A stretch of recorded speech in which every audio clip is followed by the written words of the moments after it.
my bass down low, low. You can have this treble if you give me some mo. All I'm trying to do is bring you back to the hype. So can you bring this party on?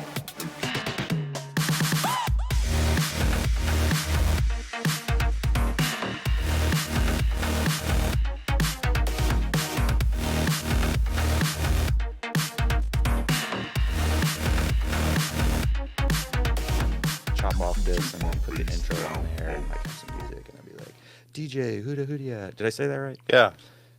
Do you go by Huda now or is it like both? Because I see sometimes your name is just Huda, other times it's Huda Hudia. Yeah, so are we recording or Just talk to me. just talking? Yeah, yeah. The Huda part was when I moved here to Atlanta, what was that, like 15, 16 years ago? It was still one of the problems I ran into was Huda Hudia, the breaks guy. So I wasn't getting any bookings. So I just got rid of the Huda Hudia and stuck with the Huda. So you moved here about 16 years ago from Tampa? Yeah. And you tried to separate yourself from being just the breaks guy? Well, even back then, I mean, what I saw was an evolution in music, and we were part of, it was breaks, progressive house, and what else? Regular house. What was that, like Drum and 2005 bass. or 6 or something? 1996 to 2001. Like you had the Paul Oakenfolds, the, who else? Got Tidy Tracks, Pete Bones. Anyway, just the music back then, it changes, and there were changes already being made. We were getting pushed out, so once you're not touring, it's like, what else are you going to do? Dude. So I got into DJing in 2000. And okay, let me tell you the story. Have you ever seen this record before? Yeah. Okay. So this record, for those of you just listening, I'm showing a Kaleidoscope up on this with Huda and Fix from, I don't know when this came out. But dude, I spent a summer being obsessed with like DJ culture, the rave scene and everything. And so I saved up my whole money. I was working at a Dave & Buster's. It was called Jillian's. And I was working there in the restaurant. I was doing some door hosting. I wasn't DJing at that time, but I knew I wanted to be a DJ. So I worked the whole summer and like saved everything. And all I could ever do was think about DJing. And I would go home after my shifts and I would get on eBay and I would look up like turntables and see what I needed. So finally, when I had enough money to buy everything, it was so expensive for me at the time. It was like two $400 turntables, like a $300 mixer and the stupid needles that were like a bajillion dollars, and then you needed the case, and then you needed the speakers, and you needed the headphones. So I bought all that shit, and I was like, didn't have any money left, and I was like, oh shit, now I need like records. Damn, what am I gonna do? So I only had like literally like $20 left, so I bought 2 records. This was one of them. Wow. The first record I ever bought. Wow. And then I bought another one, like a Fix one. And I was just obsessed with breaks like that. Like my whole record collection, I don't really play breaks that much anymore, but like, dude, super breaks head. And then I found out that you actually lived here in Atlanta, and I was like, what? This dude, like, I've been listening to his shit for forever. I was like, dude, we should get him on the podcast. And boom. So That's awesome. I've like been super Florida Breaks fan for so long, since like I started like dancing, I think is how I kind of got into finding out about the parties. I was like a break dancer. I think I've heard a lot of guys get in that. But I just thought it was really cool. I have mixed that record into another record because I didn't even know what beat matching was. I just thought turntables was like the way you were supposed to play music if you were a DJ. I didn't understand beat matching or effects or anything, but over the course of like 6 months, I was just mixing your record and Fix's record. Just dude, that's like all I would do. It's hilarious. And then finally, I just like kind of built up my collection and shit over time. But so, That's cool. dude. I know that's you really don't cool. know who the fuck I am, which is totally awesome. So I want to get your perspective on how breaks has fit into this whole culture, because I mean, you were producing dope breakbeat music before, like, gosh, so much happened over the years. And I personally feel like breaks always sat in its own, like, had its own following, its own, like, type of, like, hardcore fans. And then, I don't know, where do you see, like, the breakbeat music in general? Like, when was its peak, or is its peak right now? Or, like, where do you see that? Like, what's your perspective on it? Well, I guess to kind of do a history of where I've been with breaks, it's been since I would say 1992, and then the first record was 1996 that I released. So, geez, it's been a while. As far as breaks, the popularity definitely was till about 2004, 2005, but we had a lot of circumstances that happened in the whole rave culture in the late 90s, which was Dude, I gotta hear it. the Rave Act. Donnie was going through that in Louisiana, the whole rave idea Disco with Donnie? Disco Donnie. You had NBC Dateline doing a whole expose, and actually one of the clubs I played at in Florida, the whole Dateline NBC, the whole rave culture, the drugs. Breaks, progressive house, trance, drum and bass, and just house, like Danny Tenaglia. Those were the genres, and you didn't have so many subgenres like you do now. So we were right in the thick of things. And you look at where those guys are now, all of the ones that I mentioned, and it's kind of like where I'm at now. It's like we were at the forefront, and things have evolved to newer sound, newer things. The music scene isn't in warehouses anymore. It's big festivals, so a lot of big change. I think, looking at breaks where it's going, I'm not sure it's been at the forefront. I'm not sure if there's going to be a resurgence. It'll probably come as some other form of genre of music. The culture, like you said, it's still there. We have a lot of diehard fans, and they still come out in their 40s and 50s. So our events, you do see older people who really love and have stayed true to breaks. You saying dancing and break dancing, that's one of the stigmas with our music. I think promoters in general, they don't want to bring the breaks scene out because we are known for the break dancers and a whole different crew. So, but I've stuck with it. I mean, dude, I've been listening to your catalog since I knew you were coming on, and like I see on Spotify you have a buku bunch of releases under like 2019 and 2018. Are those current releases or are they back catalog? like what you see coming out, geez, I guess the whole next month. That's actually all that music was done earlier in the year. I'm about 6 months ahead of where something actually Yeah, that's insane. gets released. So is it just like riding a damn bike for you now? You've been producing for so long, like how do you produce a track in like 10 minutes? Like what is your workflow like? Well, like tonight, once I get done here, I've got to do a hip hop mix for Funky Mix, and I hope to get it done in like 5 hours. But it depends on how much work, I really want to put into it. If I've got to rewrite the song, create new drops, it's usually about a day. But really staying focused on what I'm doing. If it's breaks in general, then it might be a little bit quicker because that's sort of It's your wheelhouse, man. yeah. Yeah, I used to get them Ultimix CDs. It was a Christmas day every month when I got that thing, man. I was DJing. I got my start in Athens. I think you play there sometimes, right? Yeah, so every Saturday, I guess I should get the It's mic cool. a little. No, is it you're good. there? Audio's fine. All Yeah. right. Are you seeing the things bouncing there, Michael? Yeah, we're good. All right, sweet.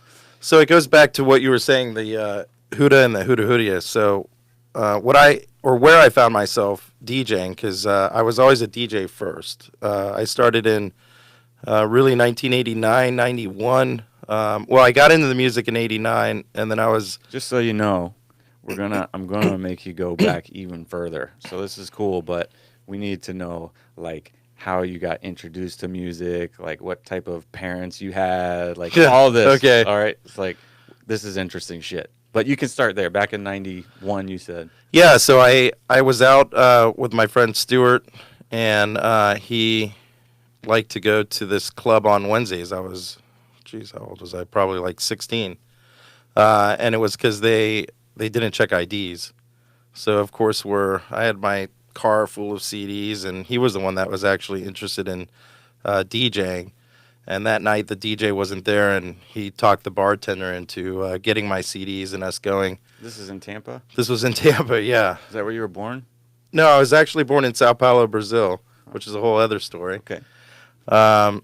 So we grabbed the CDs and then made it a regular Wednesday night thing, and he went off to Baylor, and I stayed my last senior year, and I was DJing senior year of high school on Wednesday nights. Nice. I think I had just turned 17, and I was still drinking, and, you know, it was fine. I think I made a bar tab, and every once in a while they'd give me $50. Mm-hmm. So, well, how did you said you were like a DJ first.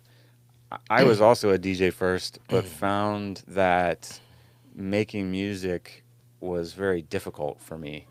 It seems like you got into it quick. Was it natural? Did you? No, that's a whole other thing. Back then, we didn't have YouTube. We didn't have all of the help you have now. The tutorials, the video instruction, all the different companies making money off these tutorials, how to make this bass line, how to do that. Sorry, I don't know why I'm... It's okay, there's water if you need. We got tea, we got whatevs, man. Yeah, totally. But you look at today and the way that people make music, there's so many... It's just like, let's say I want to change the light socket somehow. You know, you pull up YouTube. How do I do this? There's so much... Which I've actually done. I just I figured out how to take that thing off my fan right there. They have sitcoms. I'd seen a sitcom, like how to do something. It's like, just pick up YouTube. So we had to really... there's a lot of different things back then to now. I think back then, the culture, the music, the social aspects of it was a lot different. You actually went to a record store. You talked to people. You made friends. You showed your face outside of, you know, just being at home in a studio. It was a lot different. The culture was, to me, a lot better. Making music, you called your friends. You had friends, you know, networked. Hopefully the same program or how to do this with a certain keyboard. It was a lot different. Now it's like we're so separated from the people that share the same interests we do. Mm-hmm. You really have to reach out. My network is a lot smaller. Not because I want it that way. It's just, you know, let's try and collab with another artist. Well, you know, I don't need to. I can just watch a YouTube video. You know, basically, when you get in a studio and you're like, how did this guy make this sound? You know, you want to not copy it, but you want to at least emulate what they're doing. Now it's like you pull up, how did Skrillex make this bass line? And boom, it's on YouTube. My friends actually make all those tutorials. Well, not all of them, but they do that like every week. They're like, how did, you know, Boombox Cartel make this thing? And then they'll sit there. But yeah, I know what you're saying. Like, it's so much easier to kind of learn that, which, how did you start? Obviously not on Ableton, right? No, it was Cakewalk, I think 4. So a PC, that was... How'd you know to get all that so stuff? long ago. Magazines, and, you know, I got taken for a ride, too, probably by my Sweetwater sales guy. I mean, I got sold so much stuff that I didn't need. Mm-hmm. You know, but back then you thought you needed it all. Mm-hmm. And it was just basically reading manuals, reading magazines, networking with a few friends who shared the same interests, but it was just me reading. I still have notebooks like this of me notes, even in the studio today. If you look to the right, I have a notepad, and it's just all my notes on how I'm doing, you know, a certain effect, a certain riser, certain things. I'll write it out. I should bring it. It's kind of nerdy, but it is what it is. What is your main, like, equipment list going on? Like, what are some of your favorite instruments to play with, and how has that changed over the course of your career? The change is the old studio was 3 walls of keyboards, then 2 full rack mount, and then I had another shelf over here to the left full of keyboards. And, you know, at the end of the day, I was like, you know, I'm not using all of this, and it's just sitting here, so I sold it all, and I got a collector car. And until recently, I was able to look at it, you know, when I got in the garage and be like, oh yeah. But today, everything, all you need is just a laptop. I mean, you look at the huge producers, they'll go in and they'll be in this massive studio and it looks great. And then they have this and then they have their little laptop, yeah, with Martin the Garrix. yeah. It's just like, what a show, Yeah. you know? It's like they sit here and say, oh, we produced this amazing song because of this studio, and it's just a lie. But whatever. Maybe they mixed it down there, but they sure didn't make it there. That's the other thing too, where I'm talking about technology and the past, and things have come so full circle. It's so much easier to make music just right out of the box. All you need is a good Mac, at least in my opinion. There's a few programs. Nexus, I think, is amazing. They each have their sounds. Nexus to me is like the fluff, sometimes the hardcore, but if I want a hardcore sound, it's going to be Serum. Serum to me, with the effects that you have in there, you can just make things sound really raunchy. And then everything else, risers. I have a riser synth and samples. I mean, samples these days are huge. Are you a Splice guy? I have an account, and man, I have so many credits. You can Have some? you can have some. Cool. Yeah, I use Splice every now and then. I think Splice for me is like the stuff that you don't want to sit there going through 50 things to find. Like a kick. I mean, how many? That's the other thing too. You learn over time is I'm not going to sit here and scroll through 50 kicks. You know, if it's not in the first 10, then Do you key your kicks out and you know you have your favorite ones like in the certain keys and you just use those mainly every time? I start from scratch every time. So I just have a workflow and I just go right down a list. So I start with the drums, then I'll do the effects, then I'll do all the fills, all of the basic parts. But the thing that will take the longest is the melody and the drop, and the vocals. Just getting, if you're really chopping them up. I just saved one of your songs actually. I love the vocal on there. We need to talk about that. I might need to. Okay. I need to remix that one for you. All right. Are you doing a lot of work with Alta Mix and Funky Mix still? Like, how are they competing in today's like market where you have other record pools like BPM Supreme and like the CDs aren't really like, certainly you guys aren't sending CDs out anymore, right? No, they're still doing CDs. They stopped the Really? vinyl. Yeah, they stopped vinyl last year. Wow. Yeah. Still sending out CDs. Yeah. Yeah. The well, you know, because we're still doing the 32 or 64 bar intro and out. So there are still DJs that are playing off CDs. Even some of these shows I'll go play, you'll still see the CD bag or CD case. Wow. I played at a club called Omnia before in San Diego, and I asked the guys in there how often they saw people coming in with CDs, because I also used to work for Pioneer for many years before I moved here. So that's always a big kind of topic on this podcast and just me in general. I'm just into innovating technology and stuff. So we always want to know like who is using a CD, and they told me like after 2 years like they never saw anyone play CDs in there. So that is crazy to me. I mean, I don't think it's a bad thing. I enjoy, like, I still got, look at all those books over there, still got tons of the CDs, but I just I don't really use them anymore. So that kind of surprises me, because even when I was teaching DJing, it seems like most people were doing laptops and stuff. So that's interesting. You guys are making sales subscriptions still on the CDs? I am just their artist, I'm not doing their sales, but I would think, they have a good subscription base. The need for it is something like, obviously we hit more the corporate or the DJ that is playing, super clean. It was only them and promo only, and DMC, was it DMC the one? Yeah, DMC. I know DMC's a record. They still do, yeah. They used to do compilation albums as well, but it's basically for that corporate DJ looking for that tool or that place to get their music, all the hits. But again, with technology, everything, the whole market is completely different. Dude, it is. Yeah, that reminds me. So jumping back to your synths, you said you had a bunch of them. What was like your favorite one, and then what synth made it on most of your records? Would you say was your hot sauce? Let's see. Well, two different eras. When I was using the keyboards and now that I'm not, the ones prior, my favorites were the ones that I kept. So I've got a Roland JV 2080. That's actually it's the 5080 because I had upgraded and sold the 2080. But it was their newer one. But I have all the cards like fully maxed out. Mm-hmm. Novation Bass Station was always a big one.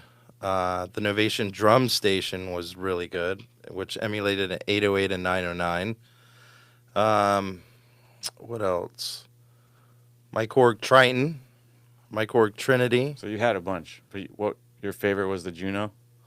No, it was the Novation, but it was their Super Bass Station something. Mhm. It was a huge rack. They still make a bass station, actually. It's Oh, like yeah. a newer version of it.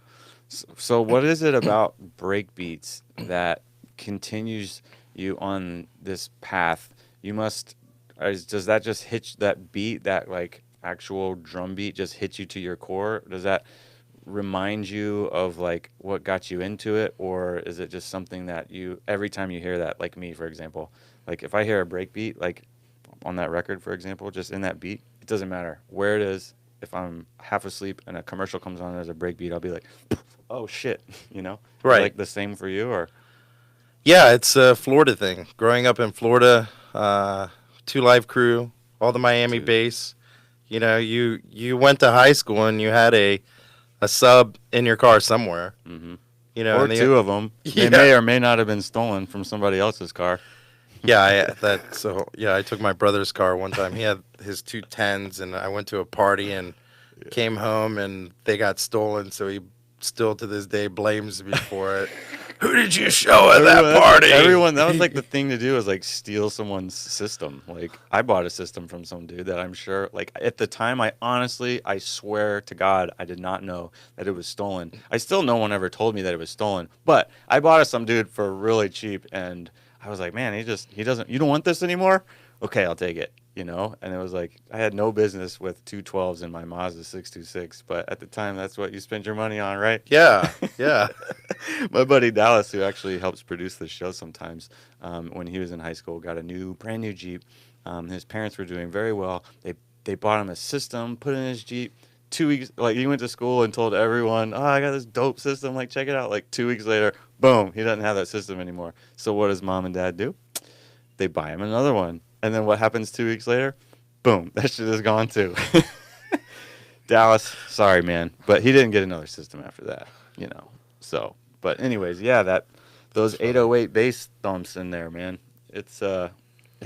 I still like the 10s better though. I think they hit harder. I wish someone would. They did 100%. Yeah. The 12s are too boomy and muddy and rattly, and Yeah. 10s are cleaner. for 10s sure. are just Yeah. they smack you good. Yeah. So yeah, those breaks, man, they stand out differently than kind of the rest of I guess music in general. They've always been in a different kind of vibe. So it's nice to sit down with you and see kind of from your perspective. So you think that breakbeat music was at a high point in about 2005? I would say 98 to 2004. Why do you think that breaks never like shine through like Big Room House and stuff like that? I think I alluded to it. I think it's the culture. It's just They didn't want break dancers there. yeah, it's breaks, That makes break sense. dancers, and then Yeah. we definitely have a different crowd. You look at drum and bass, they definitely have a different crowd. You look at EDM festivals, gosh, if that crowd was even at an old rave, they'd get laughed at. It's just a different culture, different times. Back when we were doing the raves, you had, I mean, you remember back high school, you had your jocks and your not jocks. You know, I think we all started as the not jocks. You know, we wanted something for ourselves. We didn't want the mainstream club. We wanted something underground where you might not feel like you're part of something at school or in college, and You're not in with that crowd, but the whole rave scene was a way for people to get together and throw all that aside. I mean, it was that what PLUR, peace, love, unity, respect. I mean, it was a big deal back then. You know, you had a place where everybody was invited, and it was sort of our little thing. So, Dude, I just thought of something, Michael. We should do this on the show from now on. While he's talking about this stuff, why don't you kind of like go through and find pictures of kind of like what we're talking about and Yeah. just screenshot those. And if we're not going live, we can pull those up and put them in the feed so people can like know what the Riviera Club circa 2004 looked like. Did you ever play there? yeah. Where was that? Because I went there a bunch, but that was like basically before I like was driving. I have no idea where that was. I think before Google Maps. So I just, do you remember exactly I don't where remember. that was? That was when I was flying up from Tampa, and I remember it was 24 hours. It was the place to go. Tony Feline used to play there a lot, Oh, yeah. which is a buddy of mine down in Tampa. Did you ever? Do you know Icy or Baby Ann and Fix? I'm assuming you know Fix. Right. Yeah. Do you We're know- all in Florida. Yeah. Yeah. I just remember, man, I would like, all right, we're going to the party, and I would like straight up suit up in my brake gear and like stretch, and I would like get ready and like drink like a Gatorade, and I would just hit the dance floor for like hours. Yeah. Yeah. That's what it was, man. You can buy the domain, Riviera Club. Relive your Really? your old days. Yeah. It's available. Yeah. How much unfortunately. for cheap or for I don't know. a lot? Yeah. I'm think trying to pretty cheap. I'm trying to remember where that was. If you're listening to this, comment at Liquified or message Bo Scott and let me know where the Riviera Club was. I We'll can't see if remember. my memory's good. I think it was more downtown, midtowny. Yeah, we're looking at. It was definitely I in. want to see got what's an there now. address here. I want to go in there. Yeah, I don't Oh know if yeah. you want to go in there. I just want to go in there and see like. Was it near the Varsity? 1055 Peachtree Street. I'll look it up here. Yeah, I went to. There are so many breaks parties there. Who was produced? It's in Midtown. Who was the It's, promoters or producers of those events? Was it Iris or I can't? I used to have my whole entire wall, like that size, was all just the flyers that I peeled off of my cars after the parties. So it's actually right across the street from, you know where Cafe Intermezzo is? Yes. Right across from Ravine. No shit. Yeah. So it's in that building. No. Funny. Oh my god, I'm going to check that out. I Yeah. do not remember We'll have that to dig at all. deep here. That's crazy. That place was popping a couple times. Man, I can't stay up that late anymore. Jeez, so tell me about Kaleidoscope. I mean, I guess, were you the founder or? Yeah, so go back. So yeah, high school DJing the last year of senior year, then I had promised my parents I'd finish college, so finished at USF, graduated in 96 and knew all I wanted to do was music. And I had so much free time from not going to classes. It's like, okay, I'm already doing a full schedule DJing. My last year of college, I was flying all over the country in North America, doing gigs, studying on the plane, which was pretty cool, I thought, at the time. All the free time, and was like the next step for me was to do the label.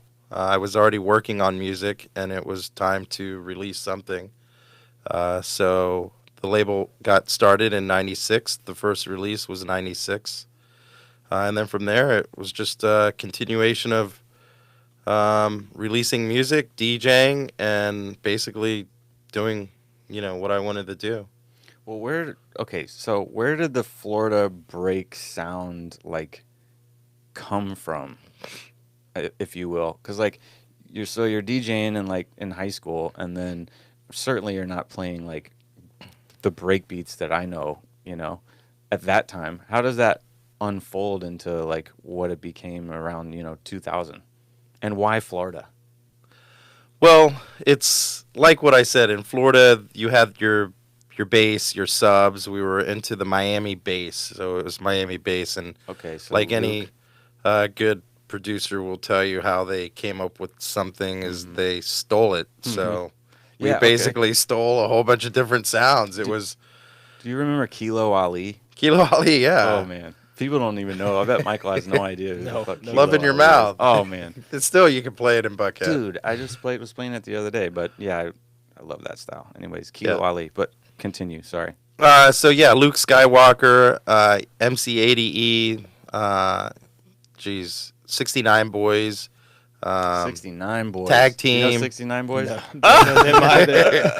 Okay, I'll do corporate Yeah. events. Okay. And if I see my demographic is 45, no, I'd say 35 to 45-year-old women, I'm playing me some 69 Boys, Yeah. Tootsie Roll, all that, because 69. that is what they were listening to in any club. Yeah, it was that sound. So basically, you take that 808, you change the synths, and you change the vocals, and you basically have a break song right there. Mm-hmm. So we, like everything today, yeah, you take pieces of something and then you make something your own. Florida Breaks got its own sound because that's what we all, as producers down there, felt like making. It felt right. You go to California. California was big on breaks, and New York was big on breaks. Next to follow was like Louisiana and North Carolina. Mm-hmm. But just those certain areas, it really caught on. You have Simply Jeff out in. Oh, I got some Simply Jeff in there. Yeah, we used to play a lot together, touring all over. Not, we didn't make a tour. I didn't want to make, but we'd always end up in the same shows. It's great. You know, it was your buddy. You know, you make a lot of friends. You're playing the same events, same interests, same music. Mm-hmm. Are you friends with Fix? Would you say? Yeah, Paulie. I was the first one to put him on a label, and that was in '98. Yeah. Did he start After Dark?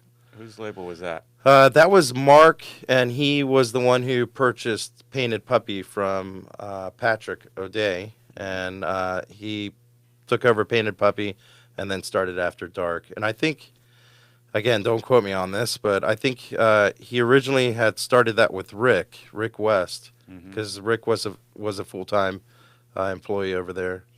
But yeah. So with all the labels, is there are you guys in deep competition? Is it friendly? Is it heated? Do you like try to get certain artists to sign with you, or like what is that kind of dynamic with all the breakbeat labels putting out? Is everyone trying to be the best, or what is that culture?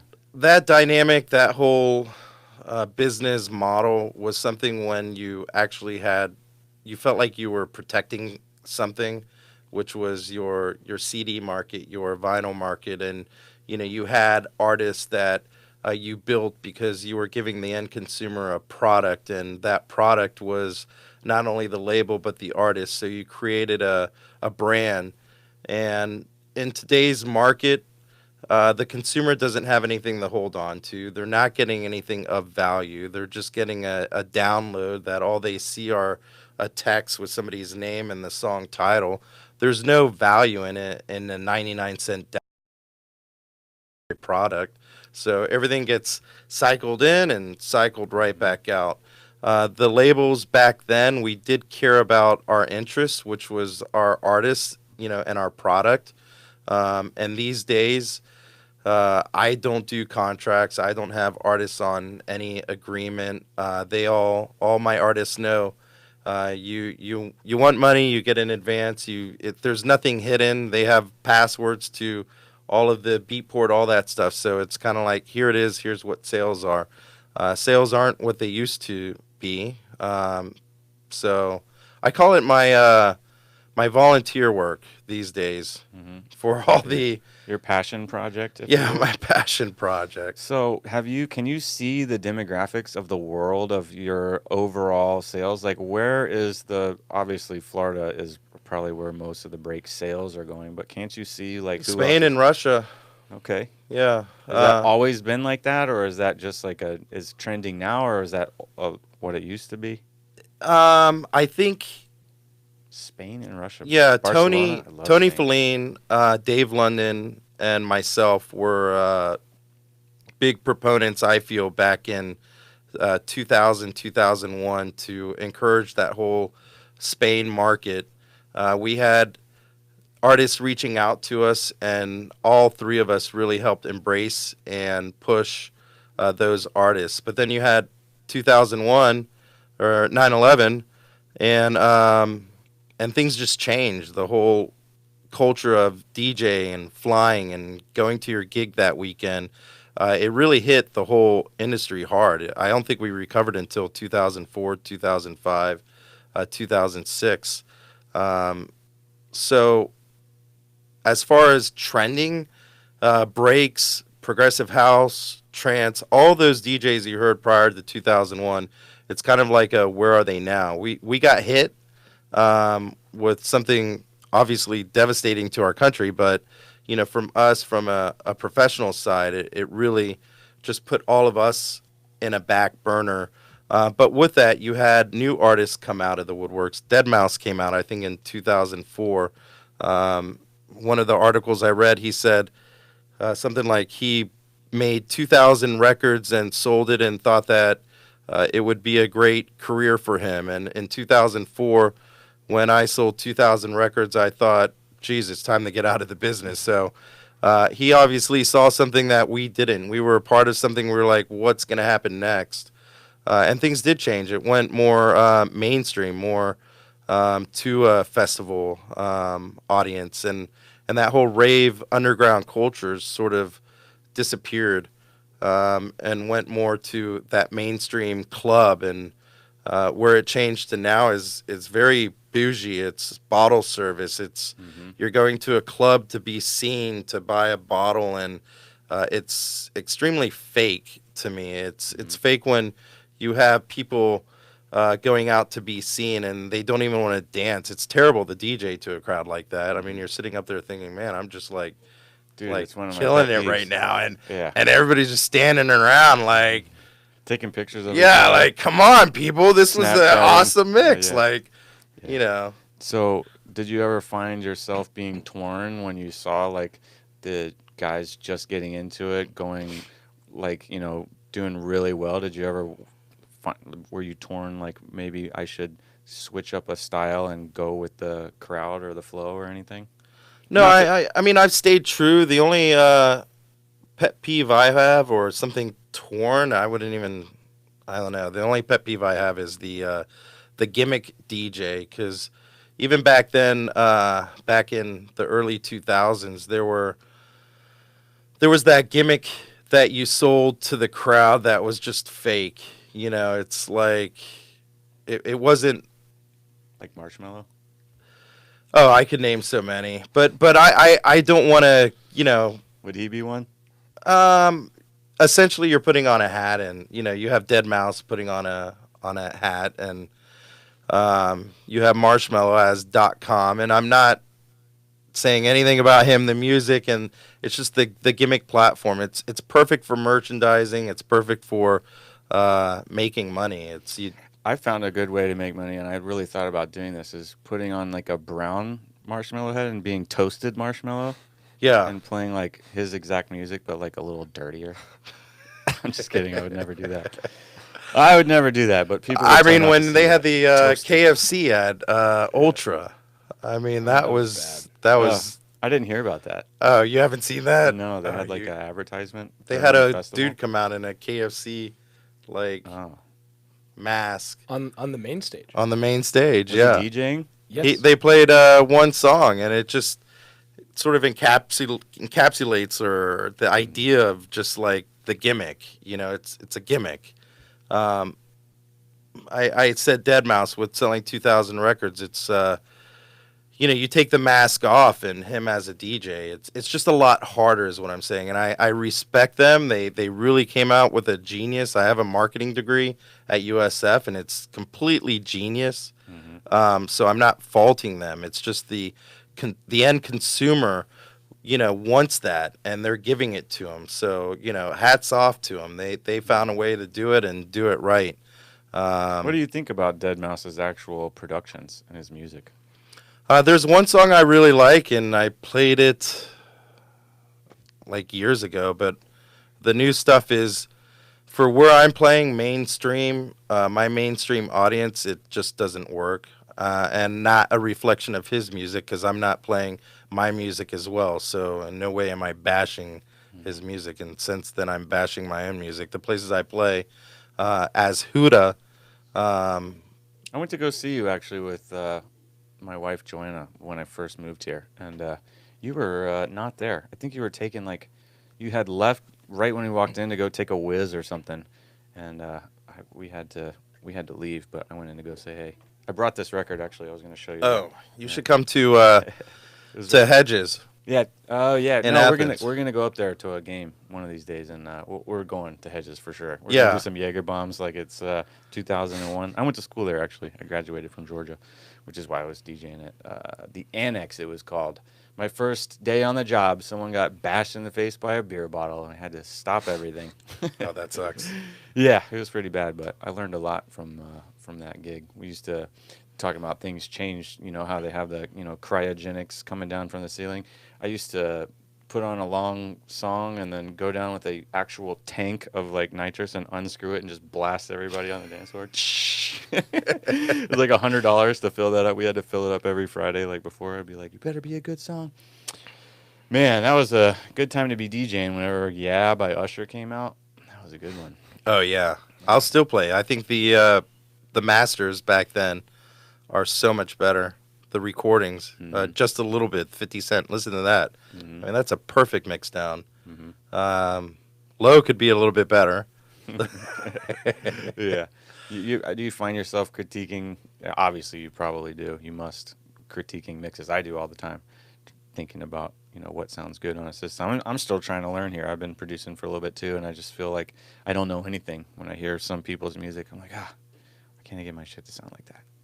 Do you think that you have grown a lot since, like, let's say you're producing since this record here? Has your production style gotten much, much better, or has it gotten a little bit better? Or where do you think you kind of came into your, like, what's the word I'm looking for? Came into your... To your own element. Yeah. You have to... I don't know. The best way to answer is back then you were limited to MIDI, your computer, everything turning on and working. You could finish the session the night before and everything would just be off. That was just what you had to deal with MIDI. And it was always something that would set you back. And these days you open up your laptop and it's exactly the way you left it and sounds exactly the same. There's nothing to change. The thing that has changed is just the workflow, the creativity. Sure, back then the rack synths were a pain. You had to go in and know the menu, and each keyboard had a different set of menus you had to go through, so you had to know what you were looking for, actually read the manual. These days, it's pretty straightforward. It's right in front of you, and if you don't know, again, you just pull up a YouTube video. So I think the workflow is a lot faster, it's definitely, back in the day, it would take me, a month to finish a song. I mean, start to finish, the idea and everything, and now if I have sort of the idea in front of me, I'll get most of it done in 4 to 6 hours, and then it'll take me another 4 hours just for mastering, mix it down, bounce it, play it, make sure it's right, a few checks, and I'm done. You do your own mastering? Yes. Do you master other artists on your label stuff? If they give you something that's like, you don't like the master, do you do that? Do you charge them, or how does that work? I used to. I have never charged any of my artists for any of the help. The only thing that I run into now is just time. I don't have time to do as many things as I used to. All, free, but yeah, it's just I don't have that luxury anymore. Do you use analog mastering gear, or what does your chain look like? If you don't mind me asking. If it's a secret, that's fine. The misconception of mastering is everybody will tell you can't master shit. So all of what I do is mostly done in pre-production. So EQs, I'm really big on EQs. Like, did you know there's a EQ graph that tells you which frequency will put your sounds in key? I knew that existed, but I don't use that. Yeah, so I have that, and then I've created in my... Is that a plugin or that's like a thing you look It's at? just a graph. There's a sheet Okay. that shows you all that. So I was nerdy and went in each one. So I broke it into three, the low, mids, and highs, and then there's 3, 3, 3. So in all my EQs, I have it all by key. You know, if I want to increase the mid, then I increase the mid at that certain key. Does it have a name? Uh, The chart?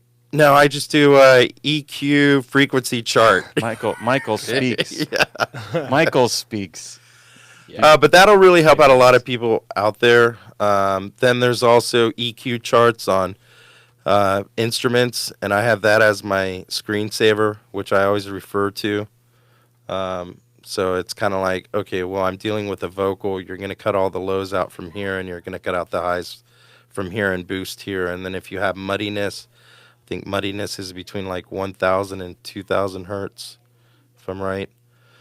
You know, where to EQ your kick, where to EQ your low, what to add to it, what not to add to it. Okay, well, if I'm going to put a sausage fattener, which is the limiter, it's going to make everything louder, but now it's not going to sit in the mix well. So, you know, you might see some of these tutorials and they have that sausage thing just to where it's going crazy, and it's like I heard you how should do put even... the sausage turned up on a return track and then feed it to it. Do you ever do that? No, each one I just add to it. I mean, my computer takes it all, it's fine. And then if it doesn't even slow down anymore. That's the other thing back then. Mm-hmm. But 51 tracks is enough. Then the mentality for producers out there is think of it as a band. You know, I think when you're not thinking of it as like a 5-piece band, you only have like 5 people who can play, you know, instruments on stage. So why am I doing a orchestra with 30 different sounds? It's like I'm just wasting time. It does make sense. So you don't have an actual mastering chain that you just use every time? Oh, we were getting to that. Yeah. So I had a huge, that was with all my producer friends, I had a bad girlfriend, and that was my mastering chain. And yeah, it took me 2 years because I got out of the music for about 5-6 years and then came back in 5 years ago. And the biggest thing that I needed to get, or I wanted to get, was my mastering chain down. And it took 2 years. So, yeah, right. I'd have to take a screenshot for you. But I've got 3 different mastering chains, though. So it depends on the sound I'm trying to do. The easiest one I'll tell you is for the mainstream. And I still use Isotope 5. And I've gone and Ozone? Yeah, Ozone. All the new ones, it looks too fancy for me. The Isotope 5 is just simple, straightforward.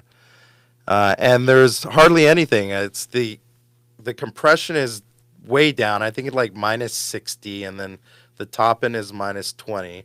Like something you'd never think would work. I mean, it might have been a default. I don't know, but I always go back to this just default. Yeah, Isotope 5.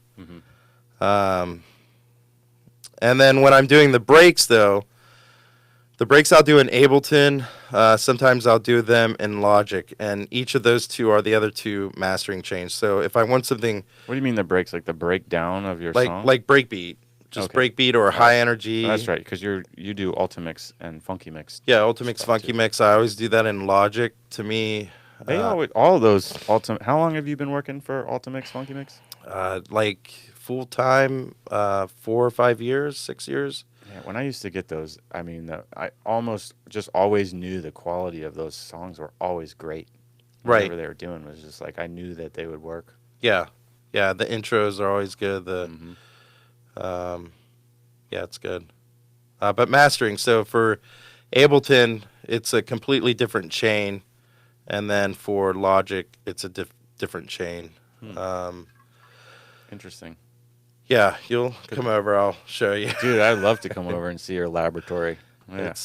Take some notes. Yeah, I still send my mastering out. I can do mastering, but I don't trust myself. I like to give it to my friends that hook it up for me.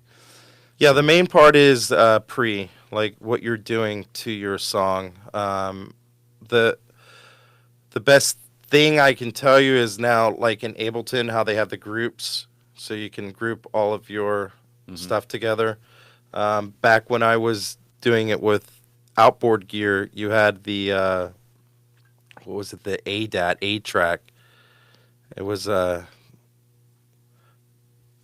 you really looked at mixing down into what they call stems now, like 8 different parts, 8 different stems. So I take that same mentality though when making music. So all my drums within that group, of course, you have your kick separated from your snares and your basic back fills and your fills. You want those EQ'd a little different than your kick, and then how you put your kick in the mix, your synths, then what's going to be sidechain and what's not going to be sidechain.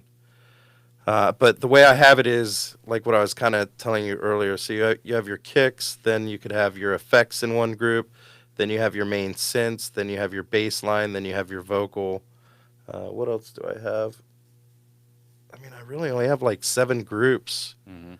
You know, and then within the 7 groups, you expand. So both Logic and Ableton, I'll have a workflow template, which basically has everything, and I just go right down the line, and I leave the harder part, which is the synths, the drops, and the vocal for the end. But I'll at least get the beat done. The vocal, I find you got to pick that out first or right after the beat. That way it flows with what you're kind of doing with the melody and the drop. Do you have vocalists that you normally work with, or do you look for new ones every time, or do you get sent stuff, or how are you finding your vocalists? A lot of samples. A few of the things are original. There's, let's see, Make That Ass Drop, which was with local guy Nate here, Naked, super talented, NAKD. And he came over to the studio. I had tried with 3 other singers, and it just didn't work out. But Nate was just right on point. I think in 2 takes he nailed. We sort of had kind of like you. We sat down here. We sat down, kind of ran through the lyrics, what I wanted, and he did a few takes, switched that up, and then once we went live, it was the second take. Nice. But if he's listening, I'll tell a story, which is pretty Dude, funny, we want though. stories. I was going to say, I mean, Oh, yeah? we have a lot of people that listen to the show that are really into music and production and stuff, but then we have other people that they just want to hear the crazy rave stories about the you know, the train wrecks or the I don't even want to mention the crazy things that might happen on the raves. But I know you've seen back a in lot. the day, getting well, I could tell you some Please do. crazy stuff. I mean, I don't want to put you on the spot, but I want to hear some stories. Back man. when there weren't Not cameras everywhere. yeah, cameras everywhere, and not to be sexist or offensive or anything, but I mean, it was nice DJing, and you'd get flashed every now and then. You know, I mean, I am a guy, you know, but yeah, that doesn't happen anymore. Yeah. Oh man. I used to have a when you'd get a request, yeah, even back then, which is too offensive now. I had to stop using that, like 8 years ago. But I used to say tips or tits. Either one's good. Yeah, either one. Can't do that anymore. Yeah. It's too offensive. Yeah. But to get back with Nate, yeah, Nate came over, and I guess if he's listening or if he'll listen, it's the first time Does he he's live in heard it. Atlanta? Yeah, he's in Atlanta. And like I said, we sort of rehearsed, got everything down the way we wanted. I hit record. At least I thought I hit record. And he did just the perfect take. You know, the first one was just perfect. And and I didn't have the heart to tell him that I didn't hit record. Just so you know, I did that on a full podcast once. Oh, for real? I didn't hit record. Oh. That's why I keep looking over there. I'm like, are we still recording? By the way, I think your mic is way hotter than mine. Does it sound like he's like way louder than me? Yeah, maybe a little bit. Yeah. Okay. Better now? I'll fix it in the mix. No, it's not Oh, your no. fault. Yeah, Okay. It's me. It's Bo's fault. It's okay. So I didn't want to show any, you know, I wanted to show confidence, and I turn around, And he's ecstatic. He's like, man, I nailed it. And I just looked at him. I said, it was amazing, but I think the next take you'll do better.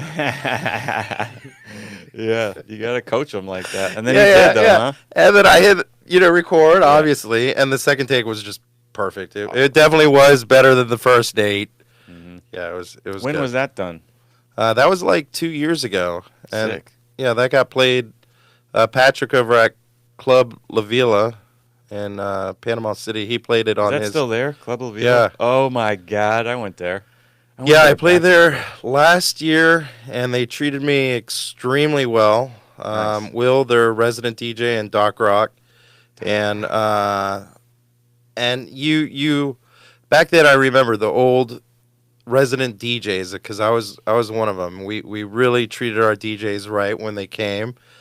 Guests, we made sure we got them properly drunk, and I forgot about that, and they got me properly wasted, and I woke up at 11 when checkout, the hotel calling me, and I called the promoter, and I'm like, there's no way I'm checking out at 11. I'm not calling you to pay for it. I just want the same deal you got. Can you call the hotel, get the same rate? I'm staying. I'm not going anywhere. I was so hungover. I What left is your at like favorite 6. thing to drink while you play? Probably Crown and Sprite.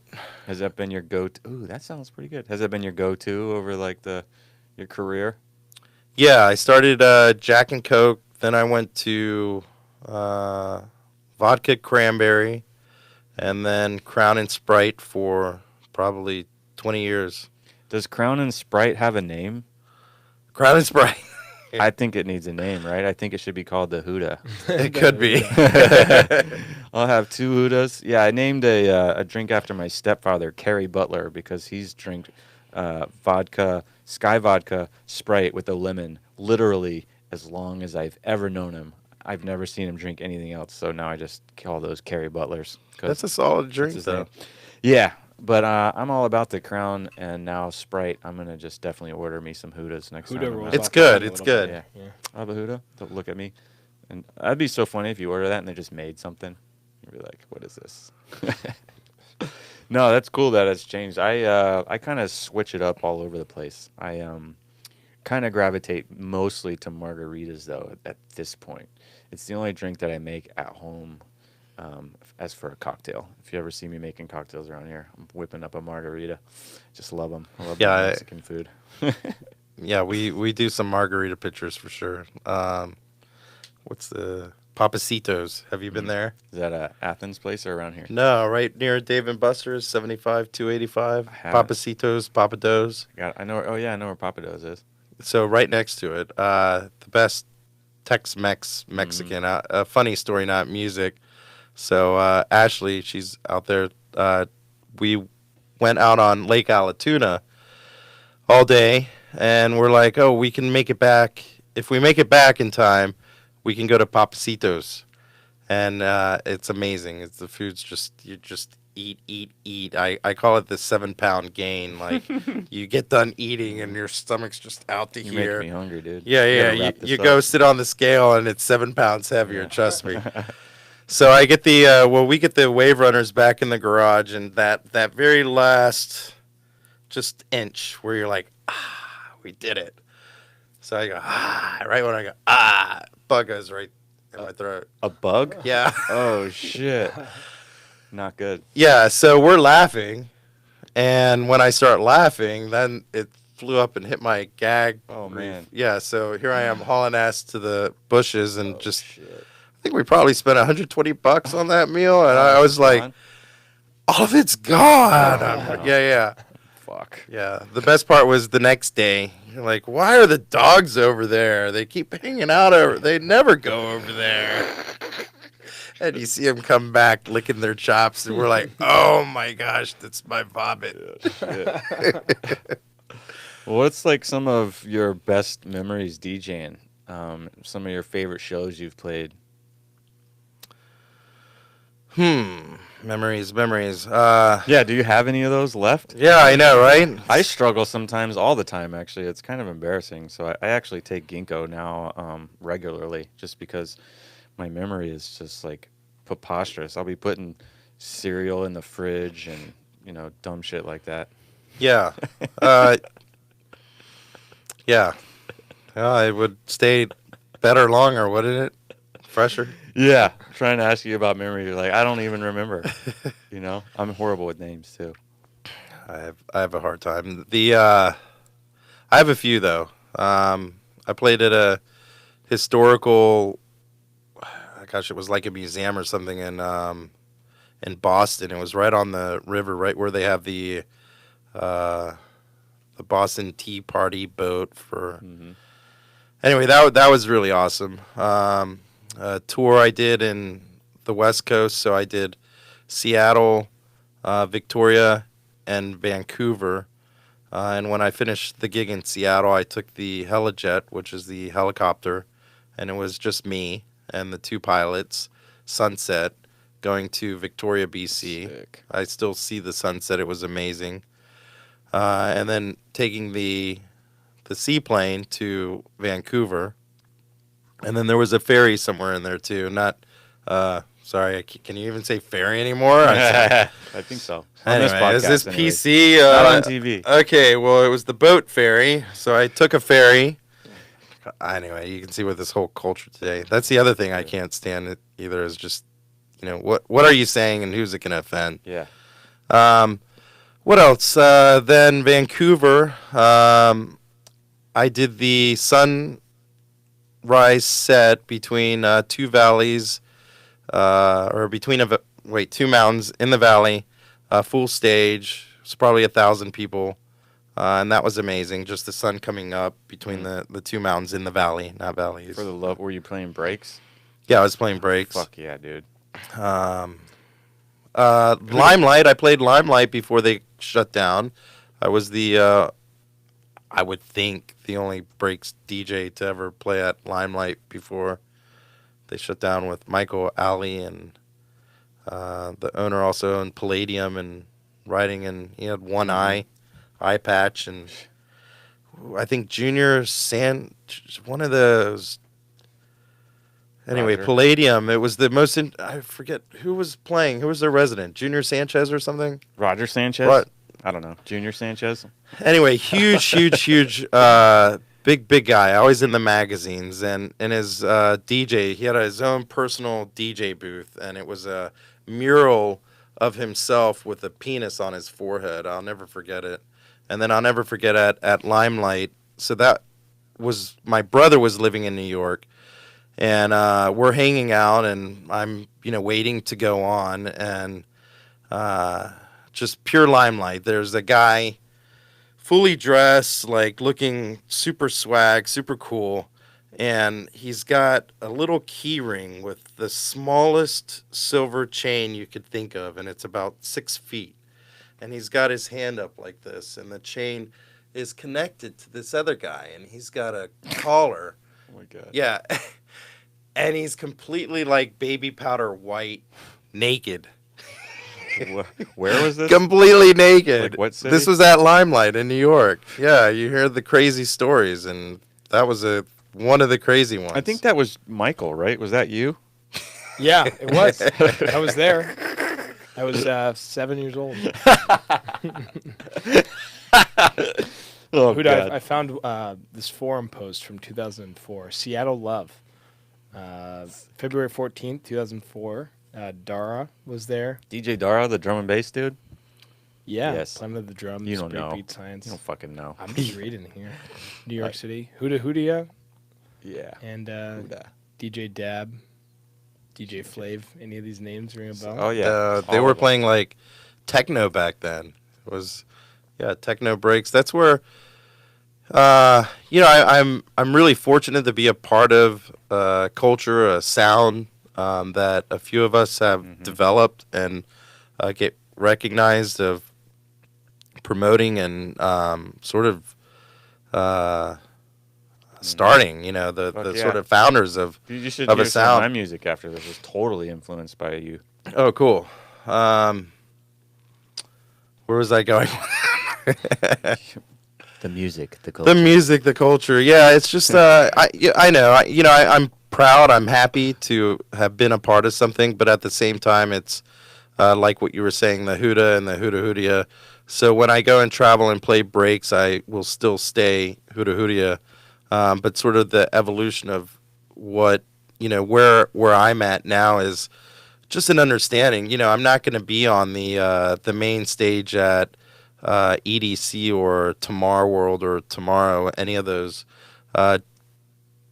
Those sounds, those original genres, it's almost like, okay, they've helped push, this whole culture of electronic music, but now it's not in, so they're not in. So, we're just kind of not even acknowledging that. And as the owner label Kaleidoscope Music, the last 11 months for breaks on Beatport, we've been the #1 label. And Punks, hats off to them. They had done it for years. And Electroshock was also a #1 label. Like, we're there. And one of the disses that I saw, like, in 2007. That's ridiculous what you just said, by the way, if anyone's listening. That's fucking awesome. Yeah, the last 10 months I've been the #1 breaks artist on Beatport. So I have... Ridiculous. I think with owning... He's in my studio right now. Well, with owning the label and where, I've been the last year, it's really... I've been able to see things as far as numbers and sales. So also in Trap, we're the number 14 record label in the world for Trap. For Electro House, I think I'm number 60 in the world for Electro House.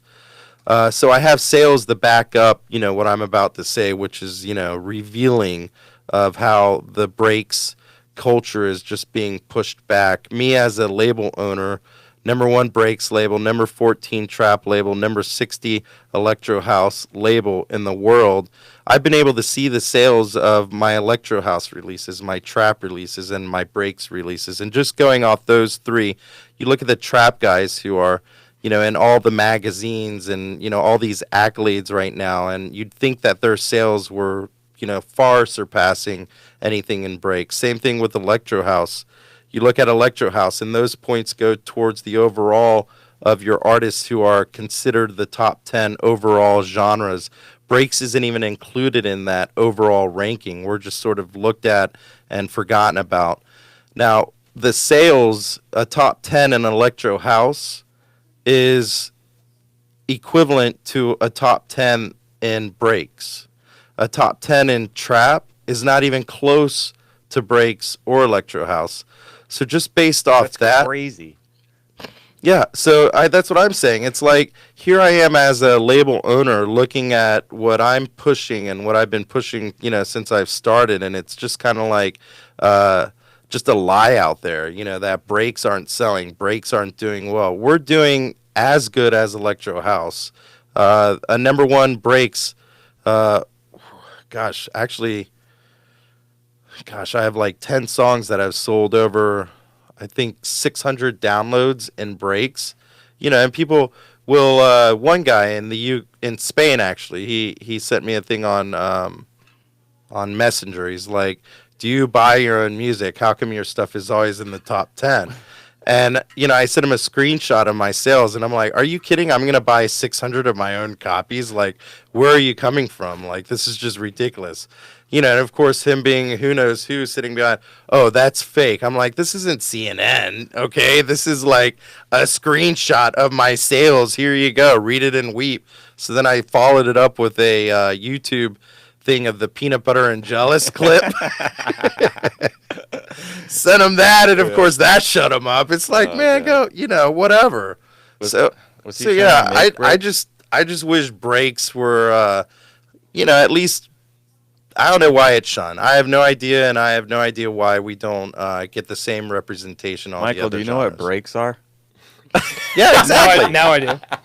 So there you go. I mean, what are the genres they know? Trap right now. They know still house and EDM, festival, anything festival related. Mm-hmm. Twerk maybe. Mm-hmm. Are there any new, like, up-and-coming breaks guys that you see that you're excited about, or is... Definitely Spain and Russia. DJ Spain. No. All the artists in Spain, for cool. sure. There's the guys in Louisiana. They're NOLA Beats. They're pushing their sound in Louisiana, which is good to see. Florida, we have all our main guys still pushing breaks. Cool. Yeah, I see Fix still putting stuff out. Fix, you and Fix and Icy and Baby Ann were always gigantic in my like coming up. Like when I was buying records, I can happily say that I was buying records for a period of time before CDs, and it was just all Kaleidoscope, After Dark, Moonshine, like all that shit. Yeah. So it was I must have listened to that Baby Ann I'm About to Break CD 1,000 times, I'd say. But yeah, cool sound. But anyways, Put out some good stories. yeah. Hmm. I don't want to put you on the spot though. It's totally cool. I see the memory jogging. I see you right now going, should I really say this publicly? It's okay, man. You Like, what can you... the Raver handshake. I mean, Yeah. you guys remember... Do you know what the Raver handshake I is? have no clue. I don't think I know either. No, Like, that's... Do you have any? The So Raver what is it? handshake, everything was always so hot in a warehouse, and you'd go and you'd shake hands, and it was like this sweaty, just yeah. You want to go and have like wash your hands right after, but that was the Raver handshake. It was something. It was. Yep, I know what you mean there. Jeez, what stories? I have so many that I probably just shouldn't share. It's fine, dude. I appreciate. Trying to think you. of some good ones. Yeah. Well, hey, we'll get you back on here, and it'll just be a story collective. We'll write them We'll down. get a 'cause few drinks in, and I know. Yeah, the yeah, stories will flow. Oh yeah, right. yeah. Some margaritas. Yeah. I mean, if there would have been a picture of margarita here. Now we know. Yeah, now we know. Sometimes there is. Sometimes, we let loose. Sometimes, I mean, we could go for 3 hours, It's all about just feeling it out. But I should do shouts out now. please. Dan. Yeah. Let's see. Sweet Charlie, DJ 30A, DJ Volume, Stacy, my fiance Ashley. You're Hi, here. Ashley. She's in the other I think they're playing with the room. cats. Oh, she loves that cat. Yeah, Ultimix, Funky Mix, Mark and Jeff over there. And my family. Yeah, tag all your boys when we publish this. I'll send you the link, and you can tag them all, and I'm sure it'll be nice. Yeah. Huda, what do you want? What do you want people to know about? What do you? Yeah, Social what are you- media. What are you pushing, man? Music that you're coming out with. Where do you play? In Atlanta or around the area? Yeah, Atlanta. Geez, it's been 10 years. I've done 5 paces on Friday nights, and I still love it. And this was like 2-3 weeks ago. This girl comes up to the booth and says, "Oh my gosh, I haven't been here in 5 years. I would go here all the time when I was in college, and I had to come back and check it out. It's that kind of a loyalty, I guess. People come out and they still check it out. It's a great time. I enjoy it. Todd and Shayna have been wonderful for the last 10 years and still continue to do that. The Saturday nights have evolved in the last 10 years, not like 5 paces. So from opera to tongue and groove to Andrew's Upstairs to where else? Lost Dog. And now the last 2 years, it's been Hedges. It's in Athens, right? Yeah, Hedges in Athens on Broad, and I love it. I call it the opera alternative because it has everything opera has with the crowd, the kids, everybody just having a good time, dancing, light show, all We're of that. coming out to see you, dude. Yeah. 100%. Oh, it's. We'll show you a video. Like, yeah, I've seen 'em. You'll be like, oh my gosh.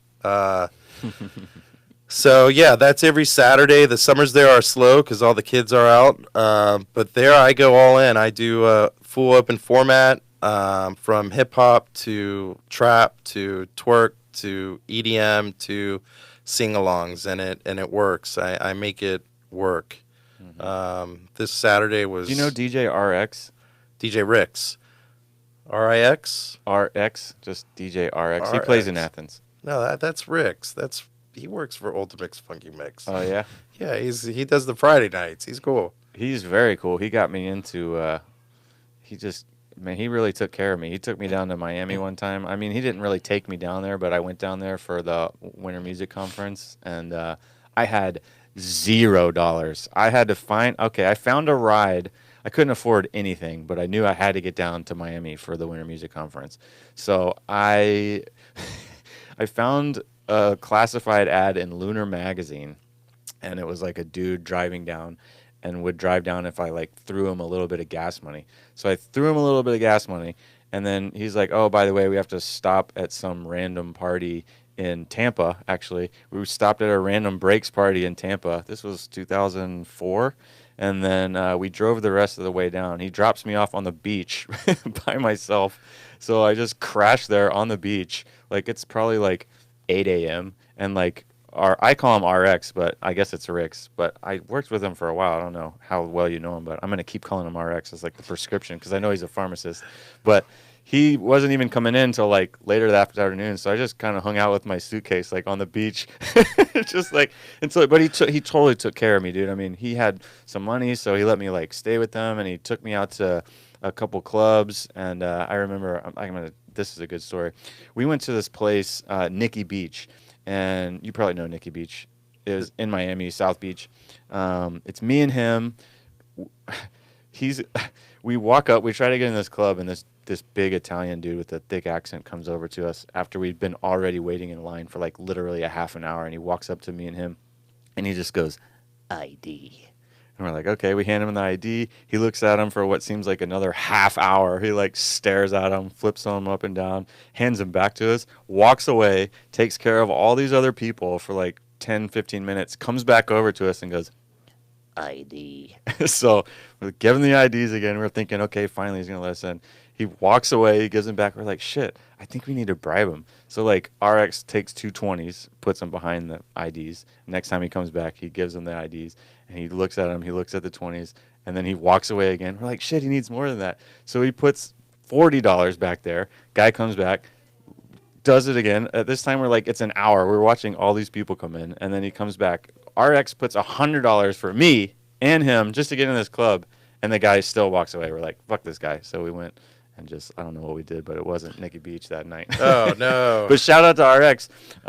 He really helped me a lot, actually. He taught me a lot about like mixing and just how to get on the mic and say stupid shit like it's Saturday night, and just, kind of got my chops up from that guy. So Yeah. powerful DJ RX. I hardly get on the mic. Yeah, Thank you. I used to be a little more obnoxious. I'm sure there's been some shows where I've gotten drunk and people have been like, "Would this dude just shut up?" But I keep a low pro now. But anyways, man, thank you so much for coming on, dude. This will not be the last time. It's nice to know that you're not too far away. But yeah, man. We'll do like a Ableton session. 100%. I'm going to show you some shit right now. We're going to turn this off. Thank you very much. Check it out. Liquified. Thank you. Yeah, Facebook, Huda we Hudia. got, Keep it simple.